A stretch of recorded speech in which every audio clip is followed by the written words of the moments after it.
Por ejemplo, si quieren ustedes buscar en la Biblia a Irán, que ahorita está cobrando una notoriedad impresionante con todo lo que está pasando como una olla hirviendo en el Medio Oriente, en la Biblia aparece con el nombre de Persia. ¿Por qué? Porque en 1935 se le cambió el nombre de Persia a la República de Irán, cuando expulsaron al Shah. Y en 1979 se le cambió el nombre a la República Islámica de Irán. Si quieren ustedes saber dónde está Irak en la Biblia, aparece con el nombre de Babilonia. Si quieren ustedes buscar dónde aparece Turquía, aparece con el nombre de Togarma. Ahora, cuando la Biblia nos muestra, como vamos a ver ahorita, hace 2500 años, que se iba a formar una coalición de naciones en los tiempos que estamos viviendo, porque es para esta época, y estas naciones, el Espíritu Santo, como lo vamos a ver, los nombra, es porque el origen de todas las naciones que hay actualmente en el mundo, somos aproximadamente ya 200 naciones, en el globo terráqueo, todos nosotros descendemos de los 3 hijos de Noé. Cuando vino el diluvio, toda la humanidad fue borrada, pero sobrevivió Noé, su esposa, y sus 3 hijos con sus 3 esposas, que fueron Sem, Cam y Jafet. Muy bien, de Jafet se pobló Europa, todo el mundo anglosajón. De Sem vienen los semitas o los asiáticos, que involucra al Medio Oriente y el Asia Central y el Asia también Baja. Y de Cam proviene el continente africano. Entonces, todos nosotros venimos de cualquier línea genealógica o genética de estos 3 hombres. Y cuando en la Biblia aparecen nombres como Cam o Cus o Fut, tenemos inmediatamente que recurrir a Génesis capítulo 10, porque el capítulo 10 del Génesis nos muestra la descendencia de 70 naciones que se formaron de los 3 hijos de Noé. Entonces, leemos en Ezequiel 38 para comenzar. Vino a mí palabra de Jehová: hijo de hombre, pon tu rostro contra Gog en tierra de Magog. ¿Estará hablando Dios de Querétaro?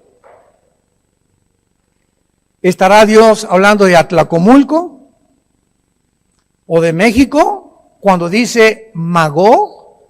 ¿De qué está hablando Dios? ¿Cómo podemos nosotros, después de 2500 años, saber quiénes fueron los magogitas?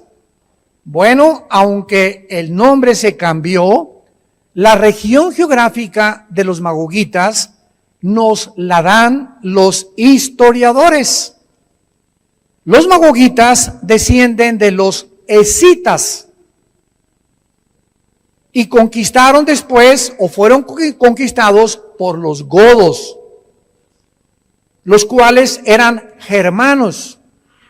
Y los magogitas fundaron el Imperio Romano, y las naciones que se encuentran actualmente, pongan mucha atención, todas las naciones que se encuentran junto al Mar Caspio o al sur de Rusia, Kirguistán, Tayikistán, Uzbekistán, Ucrania, etcétera, etcétera, son las 15 repúblicas con las cuales Rusia, que se llamaba Unión de Repúblicas Socialistas Soviéticas, antes de que el comunismo cayera, ahora simplemente es Rusia, porque era una unión de repúblicas. Estas 15 repúblicas se desmembraron y ya no existe la Unión de Repúblicas Socialistas Soviéticas, cuando cayó en 1989 el comunismo y fue derribado el muro de Berlín que dividía Alemania Oriental de Alemania Occidental. Entonces, cuando la Biblia habla de Magog, sabemos nosotros que está hablando de una zona geográfica al norte de Rusia, que son las 15 repúblicas en que se dividió y que ahora Putin las quiere volver a unir y las quiere volver casi a la fuerza, que se integren otra vez a la Rusia antigua. Por eso el asalto a Crimea, hace 2 semanas, más de 50,000 y más de 10,000 tanques rusos se estacionaron en la frontera con Ucrania. Sigue después Lituania y Estonia, que también son fronteras con Rusia, y Putin quiere volver otra vez a que formen parte para fortalecer más la Rusia actual. Y dice a continuación, príncipe soberano de Mesec y de Tubal. La palabra soberano, a los que les quieran apuntar, es la palabra hebrea Rosh, de donde viene la palabra Rus, de donde viene la palabra Rusia.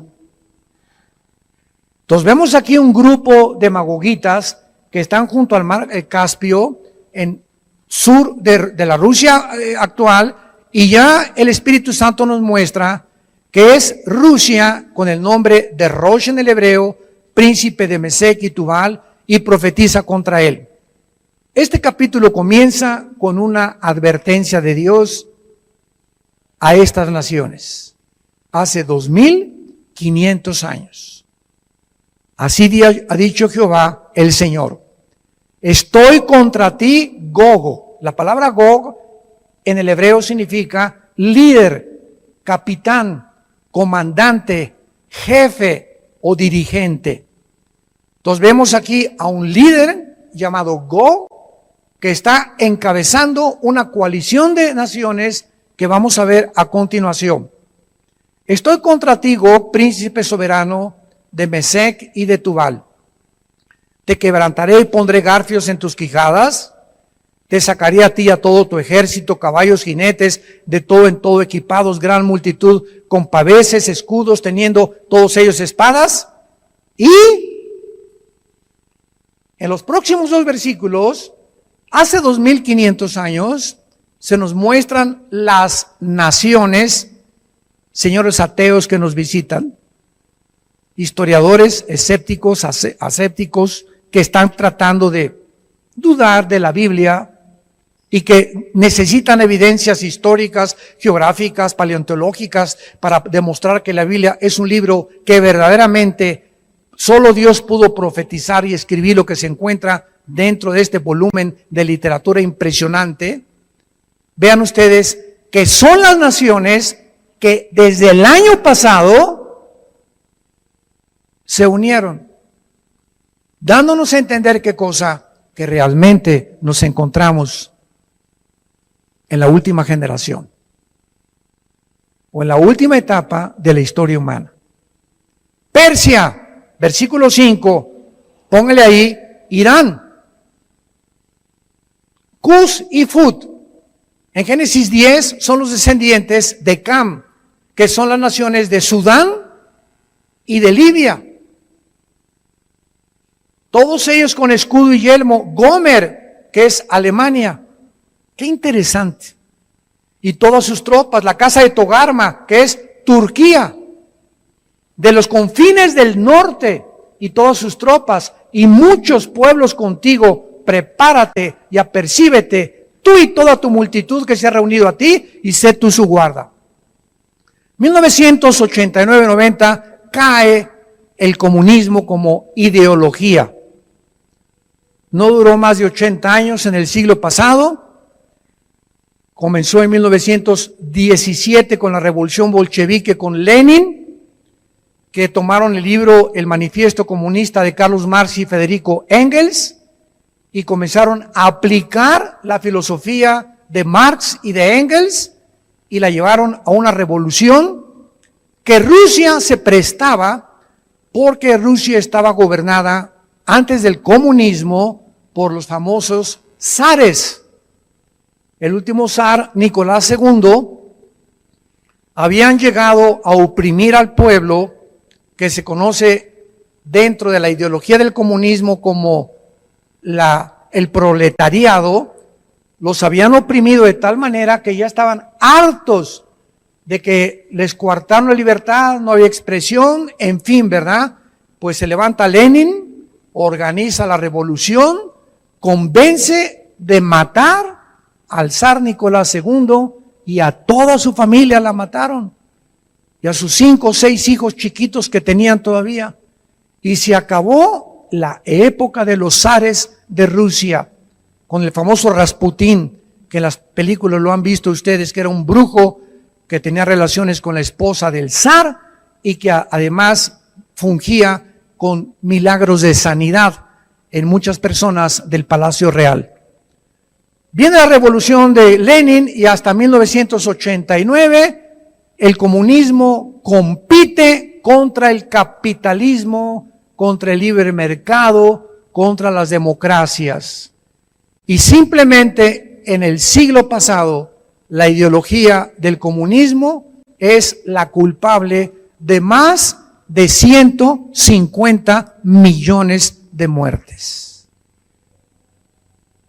El comunismo de Mao Zedong, de José Stalin y de todos aquellos que siguieron, los nazis, los fascistas de Benito Mussolini, mezclado con el ateísmo, etcétera, etcétera, fue una masacre de la humanidad imponiendo una ideología que demostró finalmente cuando en 1989 se levanta el famoso líder o último líder ruso, Mikhail Gorbachev, y le pide al Papa Juan Pablo II, deme usted la oportunidad, le dijo Gorbachev al Papa Pablo II, de ir al Vaticano. ¿Y para qué quieres? ¿Qué te vas a confesar conmigo? ¿Qué? No.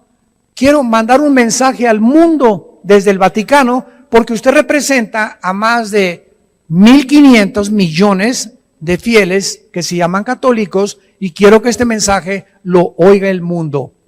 Gorbachev es invitado por el Papa, todo esto lo encuentran ustedes en el internet, y Gorbachev lanza este mensaje al mundo.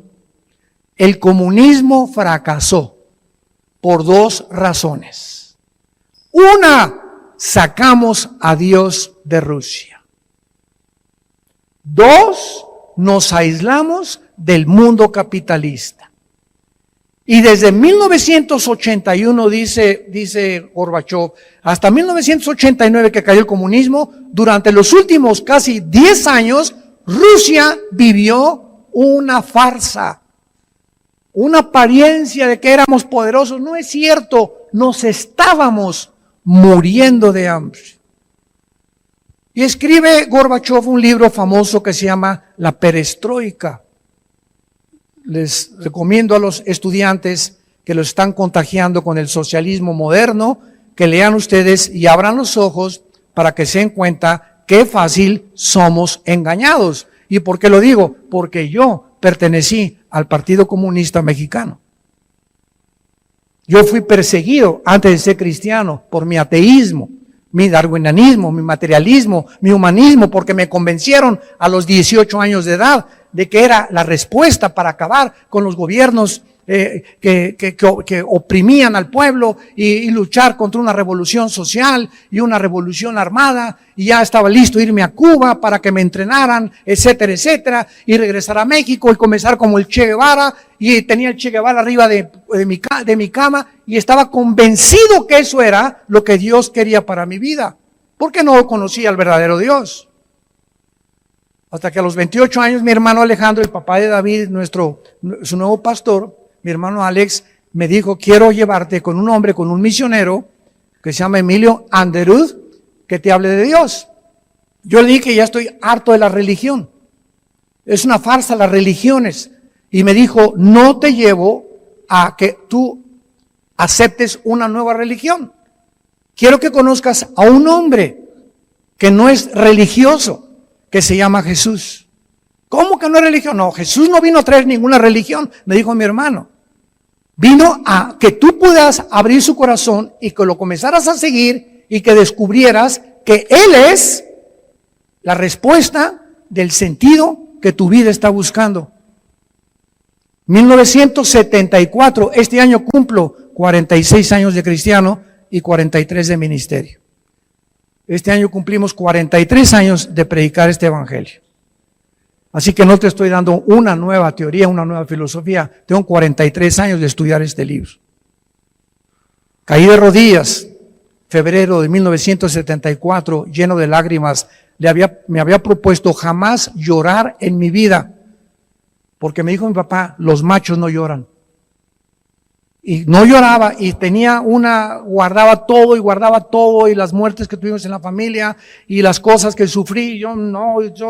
Y cuando abro la Biblia enfrente de este misionero y me muestra de tal manera Dios te ama, que ha dado a su hijo unigénito, de repente como una cosa de cebolla que me quitaban así capas y capas, sentí que reventaba y que algo nuevo salía de mi vida que no podía impedir llorar y llorar y llorar y llorar.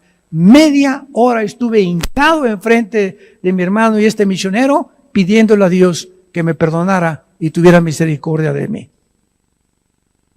Y desde esa vez yo supe que era Jesús lo que yo estaba buscando en el comunismo, en la ideología, en el fascismo, en todas las filosofías inventadas por nosotros los seres humanos. Y ahora nos encontramos que el año pasado y el año antepasado, del 2010 para adelante, hacen alianza la China. Se une con Rusia. Hace una semana Irán se une con Turquía.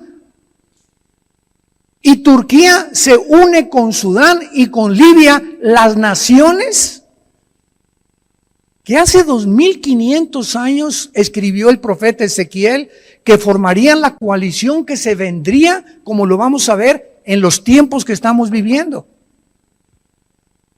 Y impresionante que hace algunos meses Irán fue detenido por el expresidente Trump para que no centrifugaran el uranio 235, que es el elemento que produce la bomba atómica. Y llega el presidente actual nuevo, Biden, y deshace el trato que hizo Trump con Irán de prohibirles y congelarles los fondos en sus bancos si no obedecían. Y viene la nueva administración que hay ahorita en Estados Unidos y les permite otra vez a Irán producir el uranio 235.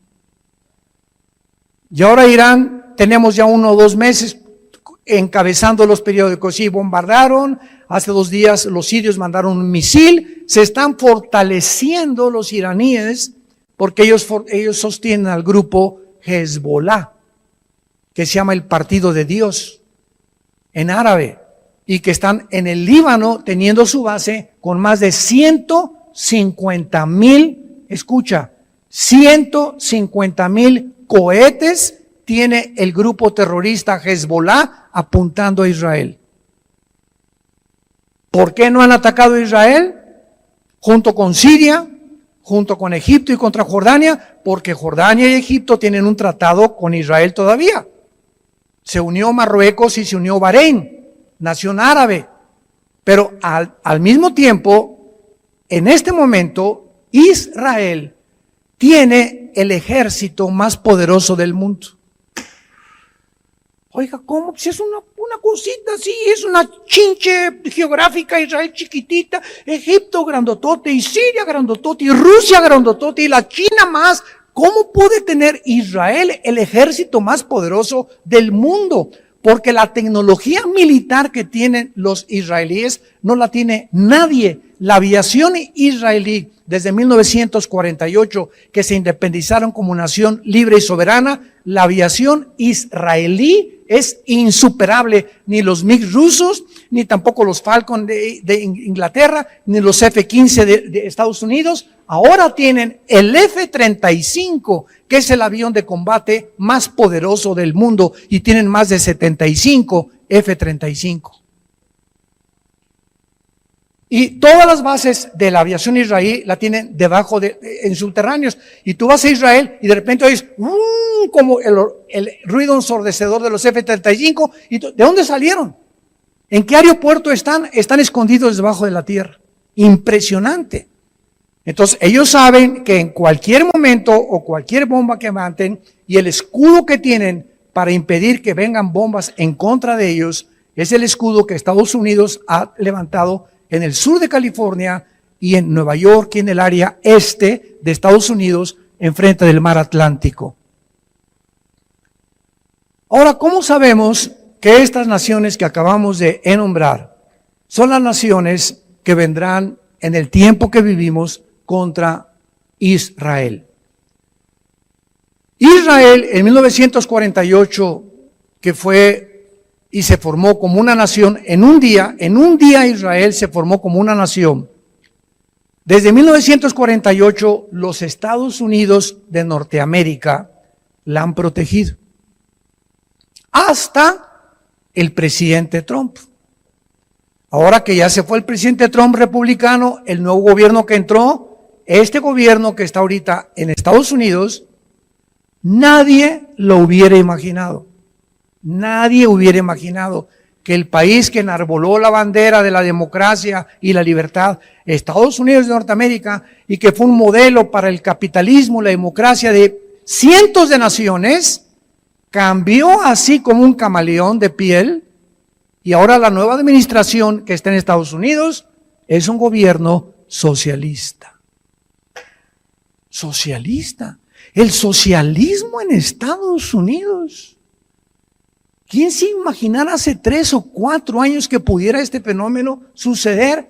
¿Quién se iba a imaginar que el año pasado una pandemia cambiaría la banca, la religión, los estudiantes, la vida, nuestra salud, la mentalidad, la forma de vida? ¿Quién iba a imaginarnos que en un año el mundo de una voltereta, cientos de naciones fueron hundidas económicamente por la pandemia?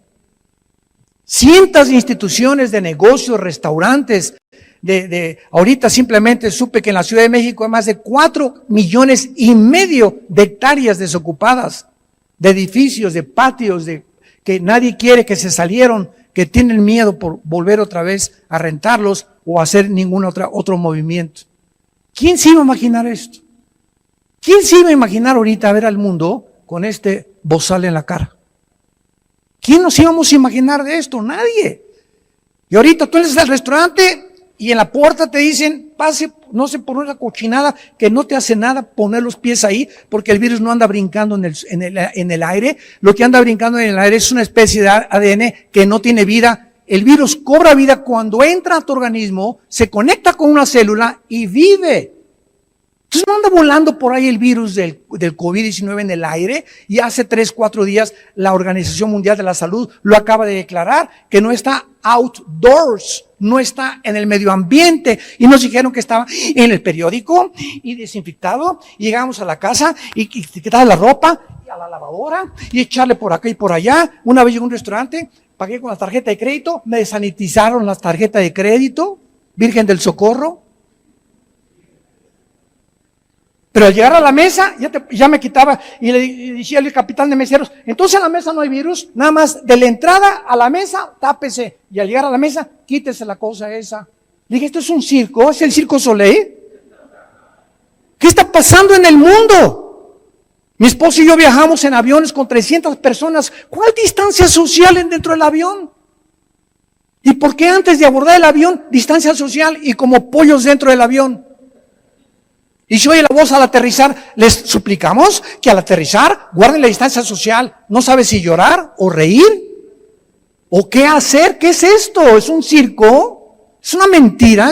¿Es una payasada? ¿Qué está pasando en el mundo? Ir a la playa tapado cuando el sol, el yodo del mar y el oxígeno es lo que me fortalece el sistema inmunológico, y me prohíben ir al mar y meterme al mar tapado.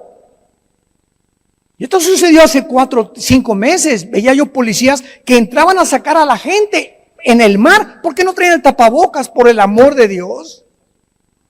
¿A dónde llegamos a portarnos tan irracionalmente. Es una conducta antilógica, antirracional. ¿Qué está pasando en el mundo? Es que nos equivocamos por protocolos y nos equivocamos por el confinamiento. Y ahora ya reconocen que el confinamiento produjo drogadicción, divorcios, problemas mentales en los niños, separación de hogares, a los viejitos que nos los encerraron en los asilos que no podían vivir, se murieron antes de tiempo por la tragedia, por el estrés, por el famoso confinamiento. Y pasa el tiempo, nos equivocamos.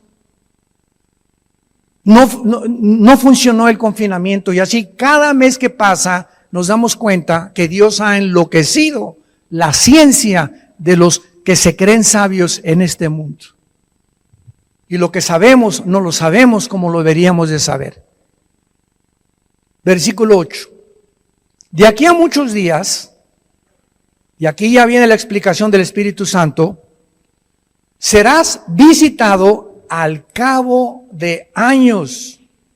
Esta palabra en el hebreo a los que les interesa es acharit, soaj, que significa al final del tiempo. De aquí a muchos días, le está hablando a Israel ahora Dios. Vendrás a la tierra, ¿cuál tierra? La salvada de la espada, recogida de muchos pueblos, a los montes de Israel.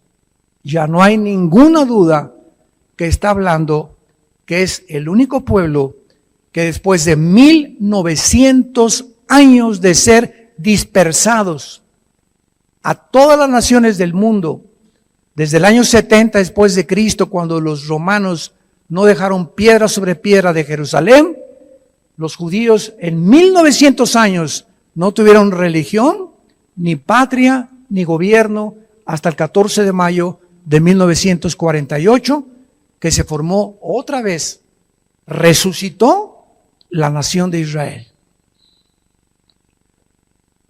Que siempre fueron una desolación, mas fue sacada de las naciones, y todos ellos morarán confiadamente. En primer lugar, vemos la primera clave. ¿Cuándo vendrá esta invasión? En los últimos tiempos y cuando Israel more en su tierra. Si en 1948 Israel no hubiera regresado a su tierra, esta profecía podrían todos burlarse de ella. Pero ahora que regresó hace 73 años Israel a su tierra, esta profecía se tiene que cumplir. Lo que nos indica que el regreso de Israel a su tierra marcó la cuenta regresiva de los últimos tiempos. Si alguien me pregunta en qué tiempo nos encontramos, en los últimos tiempos, ¿desde cuándo? Desde 1948. Y Jesucristo en la parábola de la higuera, Mateo capítulo 24, 32 en adelante, cuando vean la higuera reverdecer y brotan las hojas, saben que el tiempo está cerca. No pasará una generación del 48 antes que venga por ustedes. Y de acuerdo al Salmo 90, una generación es de 80 años. Todo esto lo hablamos todo el sábado de ayer y el viernes en la noche. Y ustedes estaban viendo el Calimán en la televisión. En los tiempos que vivimos los cristianos, que se dicen cristianos, están en la luna, en el limbo. No han tomado en serio la Biblia, no han tomado en serio a Dios, les entra por acá, les salen por allá, oyes aquí, sales por esa puerta y sigues igual que como entraste. La palabra no ha transformado tu vida. Si esto no transforma tu vida, tu cristianismo no es un cristianismo, es una religión. Eres religioso, pero no eres cristiano. Porque esta palabra vino a transformar radicalmente, a revolucionar mis pensamientos, mi perspectiva de la vida, mi forma de tratar mi matrimonio, a mis hijos, mi negocio, la honestidad, la integridad que necesitamos, la transparencia con la cual debemos vivir unos con otros. Ya la hipocresía se tiene que erradicar de nuestra mirada. Ya no veo a las personas para ver qué interés tengo con ellas, o si me puedes facilitar algo, o eres mi compadre y te hago mi compadre de mi hija para que tú me puedas prestar dinero para comprar un edificio, o para que pueda yo depender de ti económicamente. Toda esa falsedad y toda esa hipocresía es echada fuera por el Espíritu Santo de Dios. Y si en tu vida no has tenido ese cambio radical, tu cristianismo es una payasada. Y cuando venga Cristo mañana o pasado, la semana que entra por nosotros, las iglesias seguirán y llegarán el domingo. ¿Y dónde están los que se fueron? Pues quién sabe, era cierto. Y van a caer de rodillas y vas a llorar y te vas a jalar los pelos y no habrá ninguna respuesta de Dios, porque Dios envía un poder engañoso para que hayas creído la mentira y comenzarán a vivir la persecución del gobierno global, la nuevo orden económico dirigido por el anticristo. Y si ahorita crees que estás viviendo algo que te está atormentando y no puedo ni respirar y tengo que hacer esto y por aquello y ya no puedo ir al gimnasio y estamos limitados en nuestras libertades y garantías individuales, esto es Pinocho comparado con lo que se viene. Es Disneylandia comparado con lo que se viene en el mundo. Entonces, esto es para estos tiempos. Israel regresó a su tierra y dice, morarán. A los que les interese, subrayen esta frase, porque es clave en estos pasajes. Cuando estas naciones se unan, o esta confederación política se forme, Israel tiene que morar confiadamente en su tierra. Y en los últimos años, vemos nosotros que en el 48, a las 6 de la mañana, nombraron a David Ben Gurión, primer ministro de Israel, y después a Golda Meir. A las 6 de la mañana, al otro día, que la Liga de las Naciones, ahora es la ONU, emitió el decreto, regresen a su tierra, los reconocemos como una nación, a la hora y media que la Liga de Naciones reconoce a Israel, los atacaron las naciones árabes. Y en aquel tiempo Israel, pues casi no tenía las armas ni el ejército que tiene ahorita, no pudieron sacarlos de su tierra.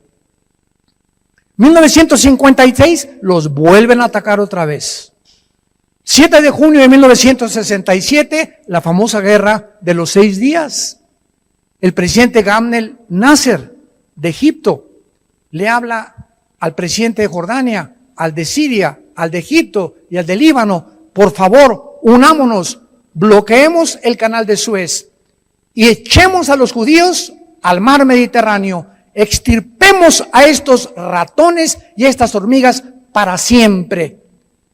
Y se juntan 5 naciones contra la nación de Israel para acabar con ellos. Escuchen lo que pasó en la guerra de los 6 días, que está considerada la guerra más milagrosa en la Academia de West Point de Estados Unidos por el general Schwarzkopf, que fue el general que dirigió el ataque contra Saddam Hussein en 1991 en la guerra del Golfo Pérsico, cuando Hussein quería apoderarse del petróleo de Kuwait. Y la guerra de los 6 días, al segundo día, un sargento israelí intercepta una conversación. Al tercer día, el 3 de junio, los judíos se suben en 7 aviones. A las 4:30 de la mañana. Y cuando estaban los egipcios, los sirios y los jordanos levantándose, desde el aire, el tercer día, bombardean todo el aeropuerto del Cairo y destruyen toda la aviación egipcia, toda la aviación de Jordania y toda la aviación de Siria. Y una vez que conquistaron en el aire, pues se quedaron así, ¿verdad? Todos estupefactos. ¿Y ahora qué hacemos? Aventaron los tanques de guerra. El 6 de junio, los judíos estaban en la península del Sinaí, llegaron a las colinas del Golán y toda la franja de Gaza, que continúan bajo su posesión. Les mandaron un recado, las Naciones Unidas: por favor, deténganse. ¿Y saben por qué ganaron en 6 días la guerra? Porque el 7º tenían que descansar. Parece una paradoja, una ironía, pero es chistoso, ¿verdad? En 6 días ganaron la guerra a 5 naciones.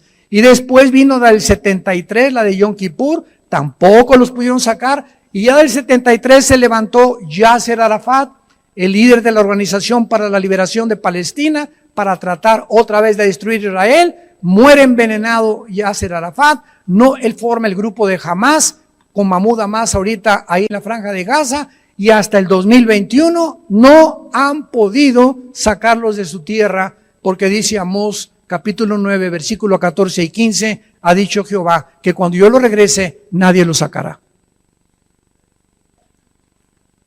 Él es el Dios que creó los cielos y la tierra, el Dios que hizo la Biblia, para que nosotros seamos testigos de que no hay Dios más que Él. No conozco ninguno, Él es el principio y Él es el final. Y nos deja escrito esto para que nuestra confianza y nuestra esperanza no esté en los hombres, sino esté en su Hijo, que dio su vida en una cruz por todos nosotros. Ahora, en penúltimo lugar, dice el versículo otra vez, 11, que van a vivir confiadamente como están ahorita Israel, están en ese estado. Versículo 12, el pueblo recogido entre las naciones. Versículo 14, en aquel tiempo cuando mi pueblo Israel habite con seguridad, no lo sabrás tú. Y versículo 16, subirás contra mi pueblo Israel como nublado para cubrir la tierra. Será al cabo de los días. La palabra hebrea ahí es acharit, otra vez yom, que son los días que estamos viviendo.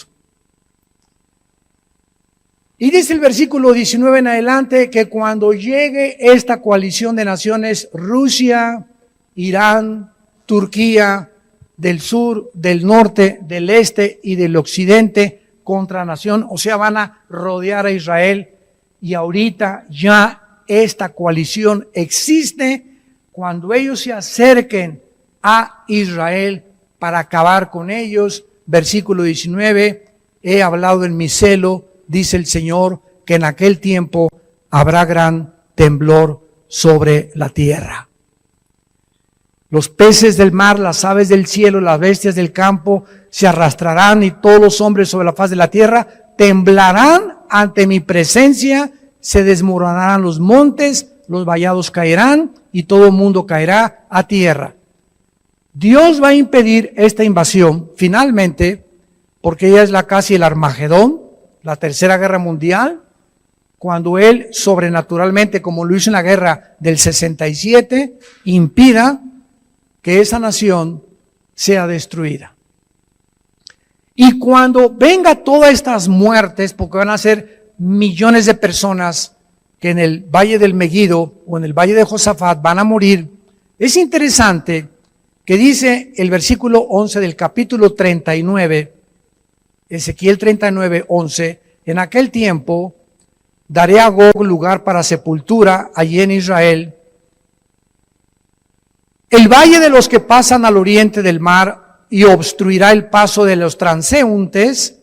Allí enterrarán a Gog y a toda su multitud, lo llamarán el valle de Magog. Versículo 12, y la casa de Israel los estará enterrando, o sea, todos los soldados muertos por 7 meses para limpiar la tierra. Escuchen lo que sigue. Los enterrará todo el pueblo de la tierra, y será para ellos célebre el día en que ellos se han glorificado. Y tomarán hombres a jornal, o sea, empleados, que vayan por el país, por todo Israel, con los que viajen para enterrar a los que queden sobre la faz de la tierra, a fin de limpiarla. Al cabo de 7 meses harán el reconocimiento. Y pasarán los que irán por el país, y el que vea los huesos de algún hombre pondrá junto a ellos una señal, hasta que los entierren los sepultureros en el valle de Amón-Gog.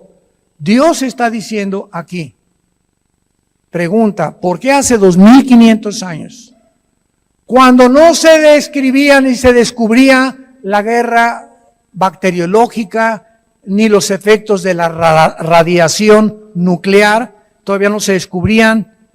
Dice hace 2500 años que habría necesidad de que los entierren y que les pongan una banderita para que los que pasen por ahí no se acerquen. ¿Con qué propósito? Esta guerra será nuclear. ¡Qué increíble! Impresionante que el Espíritu Santo se haya adelantado para darnos testimonio de que antes de que se soltaran las dos bombas atómicas, agosto de 1945, en Hiroshima y Nagasaki, los dos puertos japoneses, donde murieron más de 125,000 japoneses por dos bombas atómicas, la radiación que emite rayos ultravioleta, rayos gamma, rayos ultrarrojos, a la piel, se les hundieron los ojos, se les deshizo la piel, y estos efectos de la radiación nuclear están escritos en la Biblia. Es impresionante, cuando venimos a la Biblia, descubrimos que solo Dios pudo haber escrito estas cosas, y que lo que dice la Biblia lo estamos viviendo porque somos sus testigos. ¿Qué estoy haciendo yo aquí desde este lugar, dándoles testimonio de este libro? Para que el que tenga oídos oiga, el que tenga ojos vea, y los que están endurecidos, amargados, resentidos en su corazón, se doblen su rodilla al Espíritu Santo hoy y le pidas perdón a Dios por tus pecados y lo invites a tu vida como tu Señor y como tu Salvador. Lo quisieras hacer en esta mañana, preparándonos ante la antesala de lo que se viene sobre el mundo, la Tercera Guerra Mundial. Prepárate para encontrarte con tu Dios. Oremos. Gracias, Señor, por tu palabra en esta mañana. Lámpara es a mis pies tu palabra, lumbrera mi camino. La suma de tu palabra es la verdad. No hay nada en ella perverso ni torcido. Todas mis palabras son rectas al que entiende y razonables a los que han alcanzado la sabiduría. Porque el principio de la sabiduría es el temor de Jehová. Y cuando el ser humano comienza a reconocer al Dios de la Biblia, al Dios y Padre de Abraham, de Isaac y de Jacob, al Dios y Padre de Jesucristo nuestro Señor, como el único vivo y verdadero Dios, nuestras vidas son transformadas radicalmente y descubrimos que vivimos y hoy amanecimos porque Dios quería que tú oyeras esta palabra. Mañana no sabemos si vamos a vivir nadie, porque la vida no es segura para nadie. Pero el día que llegue el momento de partir de este mundo al cielo, que podamos morir en paz, sabiendo que tenemos a un Salvador que dio su vida con su sangre en la cruz y que hoy te habló. Arrepiéntete de tus pecados. Deja de vivir como un zombie, como un robot, sin rumbo, sin propósito, sin sentido, de botella en botella, de droga en droga, de hombre en hombre, de mujer en mujer, de cine en cine, de teatro en teatro, buscando siempre y sin encontrar. Porque el agua que yo les doy a beber, dijo Jesús, no te dará sed. Cualquier otra agua que tú bebas te dejará sediento. Pero yo soy el agua de la vida. El pan que descendió del cielo y puede alimentar tu vida espiritual. Yo soy el principio y el final, la resurrección y la vida. Y todo aquel que crea en mí no morirá eternamente. Vivirá para siempre junto conmigo, reinando a las naciones en las generaciones futuras, después de que este mundo que ha llegado a descomponerse, a perderse al grado que estamos viviendo, puedan entender que todo sucedió porque me rechazaron, se volvieron dioses y se convirtieron en tontos y necios delante de mí, profesando ser sabios.